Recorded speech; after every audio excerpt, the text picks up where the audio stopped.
সকালে অনলাইন থেকে জিনিস কিনে রান্না বান্না করতে শুরু করলাম। 10 মিনিটের মধ্যে বাজারও হয়ে গেল।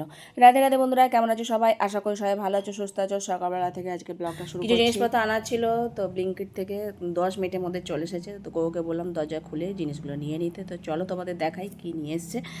তো এই যে পনির, মানে এখন রান্না করব সেই জন্যই অর্ডার করা হয়েছে। আর টক দই নিয়েছে, আর রিফাইন তেল ছিল না, তো সেইগুলো অর্ডার করেছে।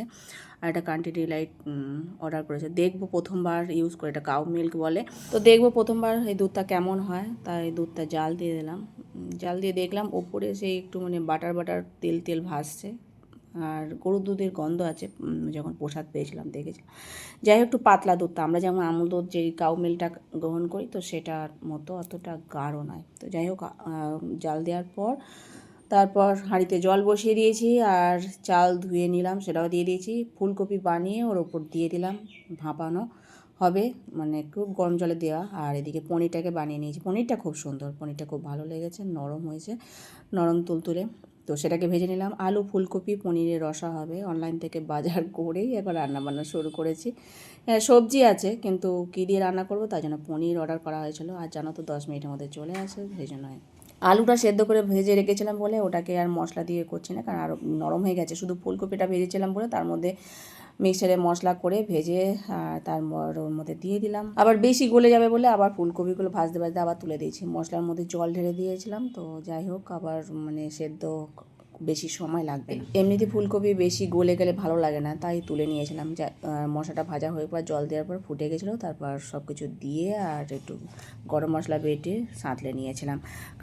ঢ্যাঁড়স আর কুঁদরি ভেজেছিলাম তার সাথে, আর একটু ওই তেঁতুলের চাটনি দিয়ে ভগবানকে ভোগ নিবেদন করে প্রসাদ পেয়েছিলাম। খুব সুস্বাদু হয়েছিল। তরকারিটা একটু আলাদা করে রেখেছি। এই তরকারিটা আমাদের ঘরে সকলে পছন্দ করে, আর ঘাটাঘুটি হলে যদি ওবেলার জন্য থেকে যায় তাহলে নষ্ট হয়ে যাবে, তাই একটু আলাদা করে রাখা আছে। আর যদি লাগে দুপুরবেলা তো তখন লাগিয়ে দেবো।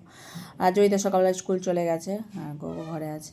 যাই হোক, আমি আবার খাওয়া দাওয়ার পর কাজকর্ম সেরে নিচ্ছি। বৌজি কাজে চলে গেছে, ঘরদোরগুলো মুছে রান্নাঘরটা পরিষ্কার করে নেবো। বেশিরভাগ আমাজন ফ্লিপকার্ট এগুলো থেকে কেনাকাটা করি, কিন্তু বেশি তার মধ্যে হয় আমাজন। তো এবারে ব্লিঙ্কিট থেকে কিনে দেখলাম কত তাড়াতাড়ি আসে। সত্যি খুব তাড়াতাড়ি চলে এসছে।